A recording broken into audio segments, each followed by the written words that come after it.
It wasn't so long ago you didn't need very many fingers to count the different styles of basketball sneakers. And the price, well, you could buy a decent pair of sneakers for under $30. Way under. Alas, those days are long gone, and in their place, a culture where high-priced kicks mean status, power, and sometimes even big-time bucks. Sweatsuit Nike, sweatsuit DG. If man get beaky, ring, call up GG, do him up neatly. Used to look up to a man from certain ends with tune on repeat. Thought he was a bad boy then till a man got pinched and man went PC.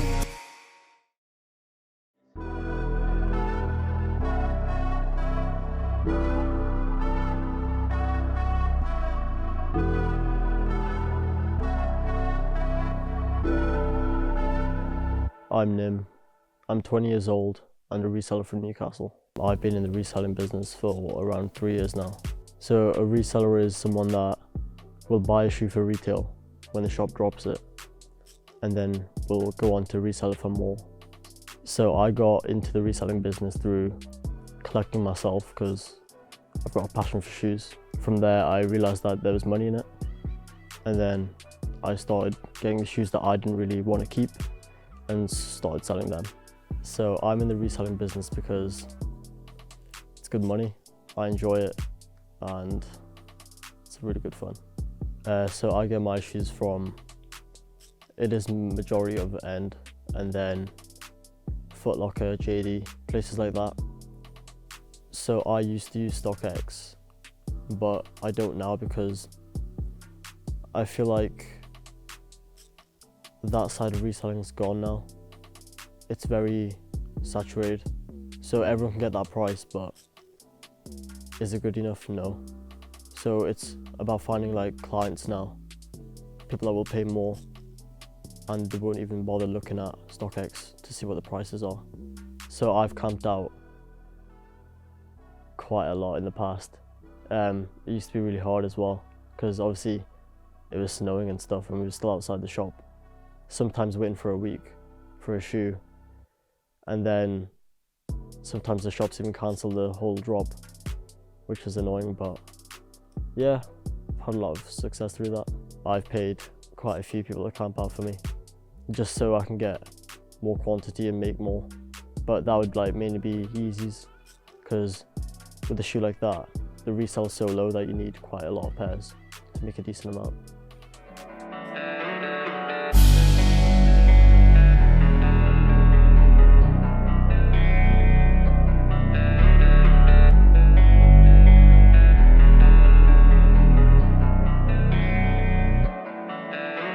So this is the Nike Sakai Waffle.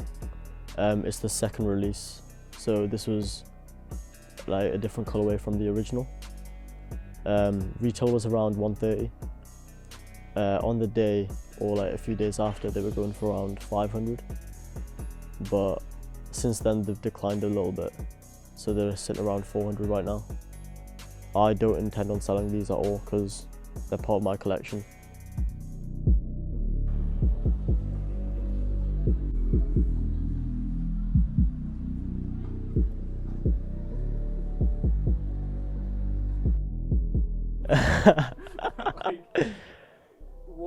Who are these people and what? So that was just me joking around, obviously not my slaves.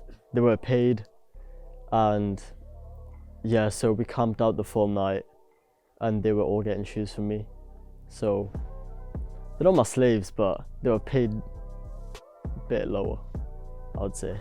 But yeah, they still made money, of course. I don't keep a lot of my stock in my house just because I don't know, it's the safest thing to do. But I've got a storage facility. Yeah, that's where a majority of it is. The money's blessed. Like it's so nice, but it's slowing up now. But I remember like last year before that, it was too good. It's how the Merc came about. So the most expensive item I bought from reselling is probably my car. Second would be my watch. It's a Hublot Big Bang. So yeah, I don't have a job alongside reselling. I would hate to have a job. I couldn't work 9 to 5. And there are things that I do on the side that keep me afloat, but I'd rather not talk about them just because I don't want those markets to be saturated as well. So I would say I'm definitely better known for reselling now, and a lot of people just know me because I resell. Like on Instagram, I'll post pictures with my shoes, but it's not to flex or anything. It's just because it brings in way more clients, so people want to buy from me, and people can see that I'm reputable. I'd say there is a few consequences.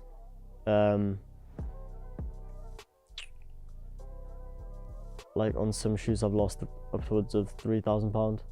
So I would say the only downside of me reselling was when the money got to my head, because I had nothing before it, and then suddenly I built up to quite a good amount quite fast, and I would say that definitely took a toll, and I became someone that I didn't want to be ever. What does that entail? Like, It's better that we don't talk about that.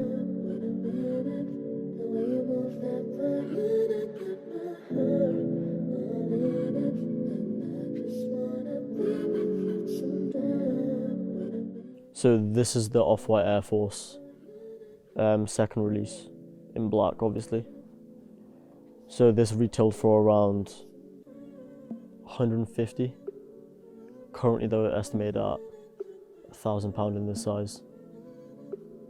Even size affects the resale value. This is a 7.5, so it's one of the most valuable ones.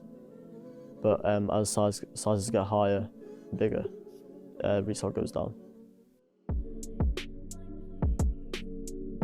So I resell to the public and separate clients. I bulk resell a lot, especially when it comes to Yeezys. I'll be getting upwards of 50 pairs, so I resell most of those to China. Value over time really depends on the shoe. Like there's some shoes like Off-White, they'll always go up, no matter how long it's been. And then other shoes like Yeezys, they keep on restocking, so the value will go down because there's so many pairs.